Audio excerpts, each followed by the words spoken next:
Welcome to Unsportsmanlike Conduct. I'm Tommy Morris. He's Trevor Brew. And Trevor, Brandon Marshall's packing his bags and headed to his fourth team. He is going to New York.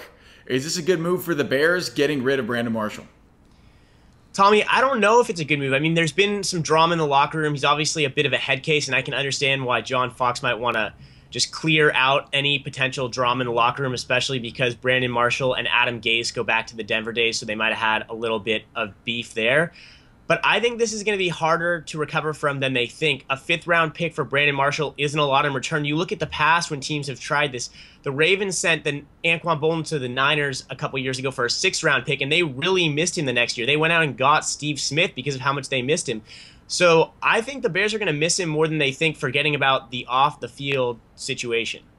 Yeah, and I think that the off-the-field situation is not something you can forget about because I think that is the reason why he's leaving. I don't think it has anything to do with him being a veteran receiver and anything like that. I think the bigger reason is I don't think he and Jay Cutler get along with each other. I think they're trying to separate the issue. They're going to keep Cutler, get rid of Marshall. I think it's probably easier to trade a receiver than it is to trade a quarterback, have to start over with a brand new quarterback. So they're sticking with Cutler, getting rid of Marshall, and I think it's going to have a bad effect on the team because I think Marshall, unless I'm mistaken, I think Marshall and Jeffrey had a pretty good dynamic there. They were friends with each other, and that might separate that a little bit. It might make Alshon feel a little alienated to see a wide receiver just shipped off like that. So I think this is not a smart move in the sense that it's going to create some animosity, but it is a good move in getting rid of a team cancer.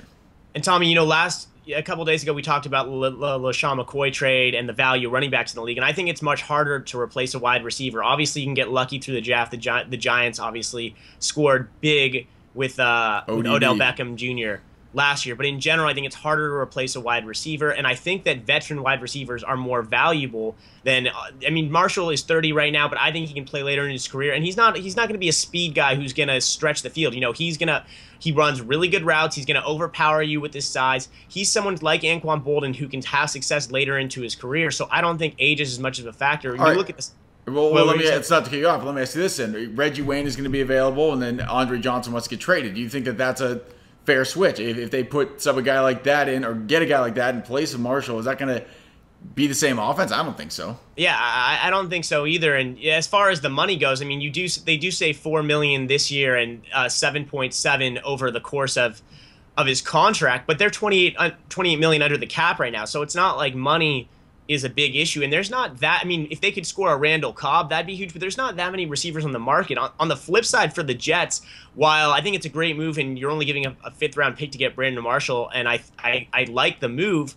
I think the bigger issue here is that with this NFC or AFC East arms race we're seeing right now, getting LaShawn McCoy with the Bills, Brandon Marshall with the Jets, the biggest issues here is that they don't have a quarterback on either of these teams, so you can build out the offense as much as you want. But the way I look at it is, you can have all the weapons you want headed into a war, but if you don't have a general, if you don't have a tactician who's going to lead you in, the weapons are essentially useless. And that's kind of what I see with, you look at what Brady and Belichick have done with the Patriots versus these other teams in the East. Who cares if you have a good running back and a good wide receiver if you don't have a line or a quarterback? Here's what I see with the Jets. I see Todd Bowles, first-year head coach. I see Percy Harvin, who just got traded there, and now I see Brandon Marshall.